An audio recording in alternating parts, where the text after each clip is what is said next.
नमस्कार दोस्तों। पिछली कक्षा में हमने कुछ प्रश्नों का अध्ययन किया था जो राजस्थान जीके से संबंधित थे। आज हम कुछ नए प्रश्नों के साथ आपके सामने हाजिर हुए हैं। तो सबसे पहला प्रश्न आज का, किस वर्ष नीमूचाणा दुखांत घटना घटित हुई? ये राजस्थान के अलवर जिले से संबंधित है। नीमूचाणा कांड जो अलवर में किसान आंदोलन हुआ था, उसमें बहुत सारे किसानों पर गोलीबारी की गई, जिसमें बहुत सारे किसानों की मृत्यु हो गई। उसी को नीमूचाणा किसान कांड के नाम से जाना जाता है। ये राजस्थान के अलवर जिले से संबंधित है और यह है राजस्थान का अलवर जिला। यहाँ पर वो घटना घटित हुई थी। इसी जगह पर है नीमूचाणा नामक स्थान।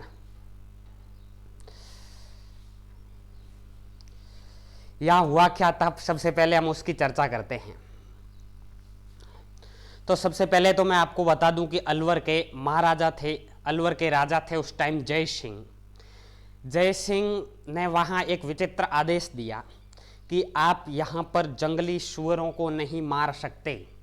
और दूसरी बात, जय सिंह जी ने जंगली सुअरों के पालने पर जोर दिया, यानी इनको पालो। तो ये जंगली सुअर क्या करते थे, किसानों की फसल को नष्ट कर देते थे।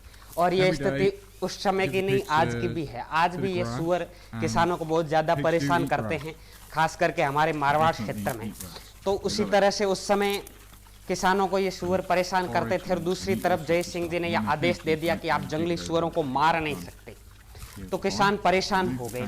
और किसान एक तो बहुत मेहनत करके फसल उगाते हैं,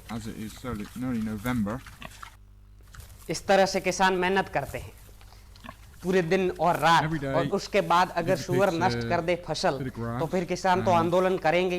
तो ठीक वैसा ही यहाँ के किसानों ने किया। अलवर के किसान एकत्रित हुए और अलवर महाराजा जय सिंह जी के पास में गए। वहां जाकर के इन्होंने आंदोलन किया कि आप जंगली सुअरों के मारने के ऊपर जो प्रतिबंध लगा रहे हैं वो प्रतिबंध हटाइए।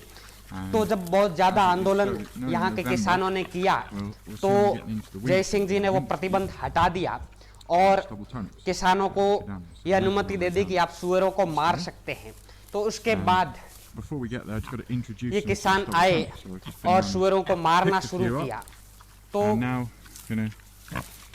इन्होंने सुअरों को इस तरह से मार दिया था और इस तरह से ये आंदोलन तो पूरा हो गया। लेकिन उसके बाद ये जय सिंह जी ने किसानों के ऊपर लगने वाले टैक्स में वृद्धि कर दी, यानी इनके ऊपर जो लाग बाग और कर लगते थे उनमें वृद्धि कर दी। तो किसान फिर परेशान हो गए। फिर किसान एक जगह पर एकत्रित हुए, अलवर में ही नीमूचाणा नामक स्थान पर। ये 1923-24 की बात है, जब जय सिंह जी ने करों में वृद्धि की। तो 1925 में किसान नीमूचाणा नामक स्थान पर एकत्रित हुए।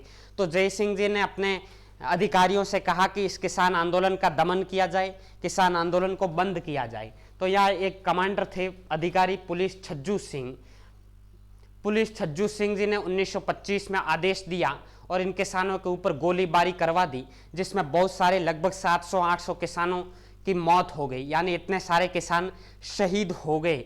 और इस तरह का हत्याकांड हमारे भारत के पंजाब राज्य में हुआ था, जलियांवाला बाग हत्याकांड। उसी तरह का यह हत्याकांड था।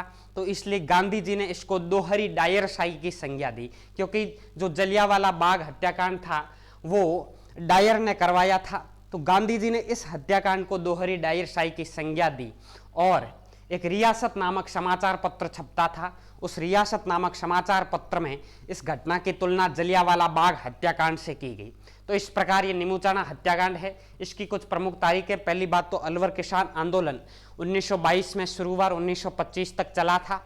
कुछ किताबों में इसकी जो साल है वो 1921 से 1925 तक का लिखा है। तो जो भी है, 1925 में ये नीमूचाणा हत्याकांड हुआ था। तो इस प्रकार नीमूचाणा हत्याकांड के बारे में चर्चा की। और ये किसान आंदोलन में एक महिला ने भी नेतृत्व किया था, जिसका नाम था सीता देवी। तो सीता देवी का संबंध किस किसान आंदोलन से है, इस तरह का प्रश्न पूछ लिया जाता है। तो सीता देवी का संबंध अलवर किसान आंदोलन से है। दूसरा प्रश्न, निम्न में से किस संभाग में सर्वाधिक जिले हैं? 4 ऑप्शन दे रखे हैं, कोटा, अजमेर, जयपुर और जोधपुर। तो सबसे पहले हमें राजस्थान के संभागों के बारे में बात करनी चाहिए, लेकिन उससे पूर्व मैं उत्तर बता देता हूं। जोधपुर जिले में दिए गए ऑप्शंस में सबसे ज्यादा जिले हैं, जोधपुर संभाग में दिए गए ऑप्शंस में सबसे ज्यादा जिले हैं। तो चर्चा करते हैं कौन कौन से जिले हैं जोधपुर संभाग में। तो ये है हमारे राजस्थान का मैप, और इसमें ये रहा जोधपुर जिला। तो ये तो है मुख्य रूप से जो संभाग, और इसमें जो जिले हैं, एक तो जोधपुर हो गया खुद, दूसरा जैसलमेर, जोधपुर के पड़ोस में जैसलमेर, तीसरा जैसलमेर के नीचे बाड़मेर, और चौथा बाड़मेर के नीचे जालोर, पांचवा जोधपुर के नीचे पाली, और छठा पाली के नीचे सिरोही। तो ये है जोधपुर संभाग के जिले, जोधपुर, जैसलमेर, बाड़मेर, जालोर, सिरोही, पाली। 1 2 3 4 5 6 जिले हैं जोधपुर संभाग में। अब दूसरे संभाग की भी चर्चा कर लेते हैं। तो ये है उदयपुर, उदयपुर संभाग है। उदयपुर में जो जिले हैं उनकी चर्चा करें तो सबसे पहले तो उदयपुर के बिल्कुल ऊपर है राजसमंद, फिर उदयपुर के नीचे डूंगरपुर, और डूंगरपुर के पड़ोस में बांसवाड़ा, बांसवाड़ा के ऊपर प्रतापगढ़, और प्रतापगढ़ के ऊपर चित्तौड़गढ़। ये सारे के सारे जिले हैं वो उदयपुर संभाग के अंतर्गत आते हैं।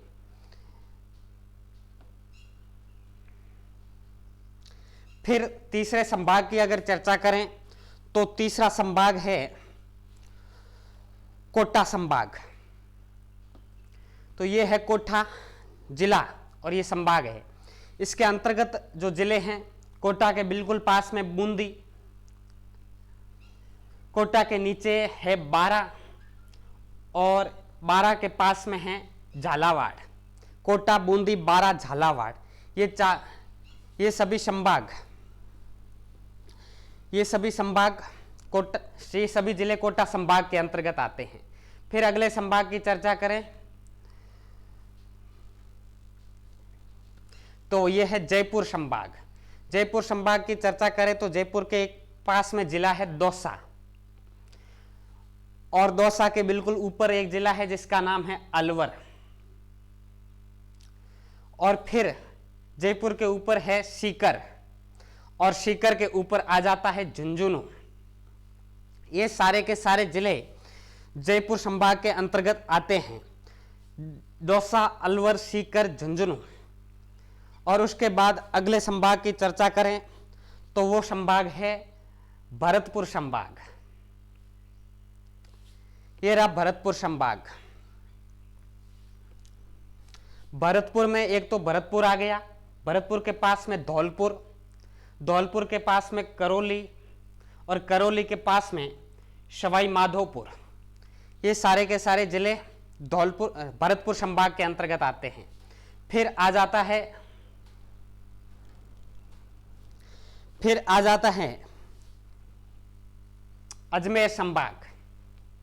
तो ये रहा अजमेर जिला, और अजमेर जिले के बारे में चर्चा करें तो अजमेर के बिल्कुल नीचे जिला आता है भीलवाड़ा। तो ये अजमेर संभाग के अंतर्गत आता है। अजमेर के ऊपर आ जाता है नागौर, और अजमेर के पास में टोंक। ये सारे के सारे जिले अजमेर संभाग के अंतर्गत आते हैं। फिर आते हैं बीकानेर संभाग की ओर। ये बीकानेर के ऊपर गंगानगर, गंगानगर के पास हनुमानगढ़, और बीकानेर के पास चूरू। तो ये बीकानेर के पास चूरू हो गया, फिर आ गया गंगानगर, और ये हो गया हनुमानगढ़। ये सारे के सारे जिले बीकानेर संभाग के अंतर्गत आते हैं। इस प्रकार राजस्थान की संभागीय व्यवस्था के बारे में हमने चर्चा की। तो सबसे ज्यादा जिले जोधपुर संभाग और उदयपुर संभाग के अंतर्गत आते हैं। अब राजस्थान के जिलों की चर्चा करें तो जब राजस्थान का एकीकरण किया जा रहा था 1 नवंबर 1956 के दिन राजस्थान अपने वर्तमान स्वरूप में आया, और उस दिन राजस्थान में 26 जिले थे, और 26वां जिला अजमेर था। फिर 27वां धौलपुर को बनाया गया 1982 में भरतपुर से अलग करके, 28वां, 29वां, 30वां बारा, दौसा, राजसमंद, ये तीनों 1991 में बनाए गए। फिर 31वां जिला हनुमानगढ़ को बनाया 1994 में, और 32वां जिला बनाया गया करौली को 1997 में, और 33वां जिला बनाया गया प्रतापगढ़ को 2008 में। तो ये टोटल 33 जिले हैं। फिर तीसरा प्रश्न, राज्य की प्रथम महिला मंत्री कौन थी?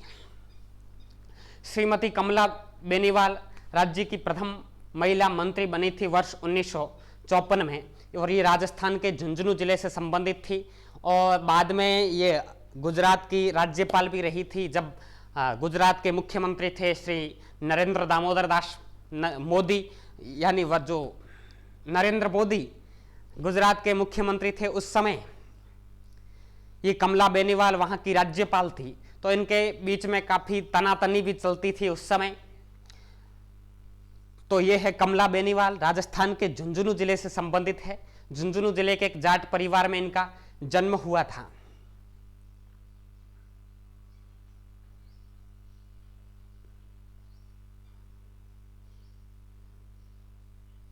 और हाँ, राजस्थान विधानसभा का गठन 1952 में हुआ, 160 सीटें थे उस समय, और उस समय टीकाराम जी पालीवाल पहले निर्वाचित मुख्यमंत्री बने थे, बाद में उनको हटा दिया और जय नारायण जी व्यास को बनाया। फिर उनको जय नारायण जी व्यास को भी हटा दिया, फिर मोहनलाल जी सुखाड़िया को बनाया गया, यानी पहली विधानसभा में 3 मुख्यमंत्री बने थे। तो ये 160 सीटें थी। फिर चौथा प्रश्न, बाड़मेर के उत्तरलाई व कवाक क्षेत्र किस खनिज के लिए जाने जाते हैं? तो ये है जिप्सम। जिप्सम के लिए बाड़मेर के उत्तरलाई और कवाक क्षेत्र जाने जाते हैं। इसके अलावा भी बहुत सारी जगहों पर जिप्सम निकाली जाती है, और ये जिप्सम का रासायनिक फॉर्मूला है कैल्शियम सल्फेट में पानी की मात्रा है। इसको गर्म करने पर पानी निकल जाता है, CaSO4 यानी कैल्शियम सल्फेट 0.2H2O, ये पानी है। तो ये जिप्सम का रासायनिक फॉर्मूला है। जिप्सम को हर्षोट सेलखड़ी कहा जाता है। इसका उपयोग क्षारीय भूमि को उपजाऊ बनाने में किया जाता है, यानी रासायनिक उर्वरक के रूप में इसका उपयोग किया जाता है। और इसके अलावा प्लास्टर ऑफ पेरिस बनाया जाता है, और बाड़मेर के कुआं क्षेत्र में यह प्रचुर मात्रा में पाया जाता है। जिप्सम पानी को नीचे नहीं जाने देता, जिसकी वजह से 2006 में बाड़मेर के कुआं क्षेत्र में बाढ़ आई थी। एक बार तो पानी चला जाता है जिप्सम तक, बाद में जिप्सम अपने से नीचे नहीं जाने देता, जिसकी वजह से वहां बाढ़ आ गई थी, क्योंकि वहां जिप्सम प्रचुर मात्रा में पाया जाता है।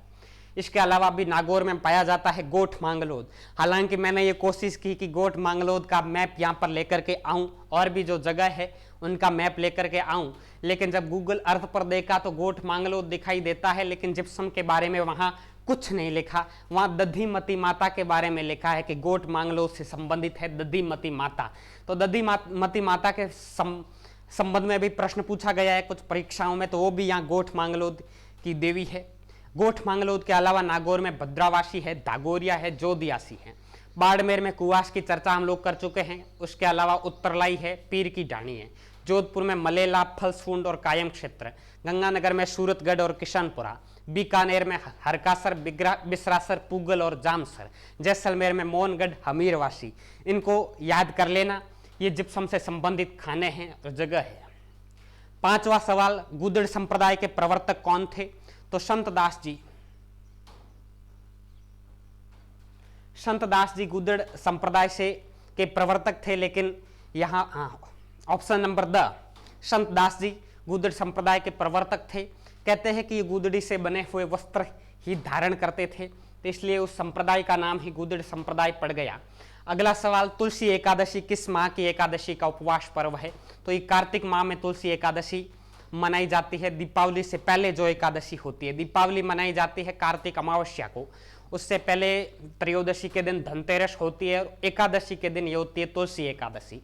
तो ये कार्तिक कृष्ण एकादशी के दिन तुलसी एकादशी का उपवास रखा जाता है, इसको रमा एकादशी भी कहते हैं। तो ये आज के सवाल हो गए। अगली कक्षा में हम फिर कुछ नए सवालों के साथ आपके सामने हाजिर होंगे। तब तक के लिए धन्यवाद।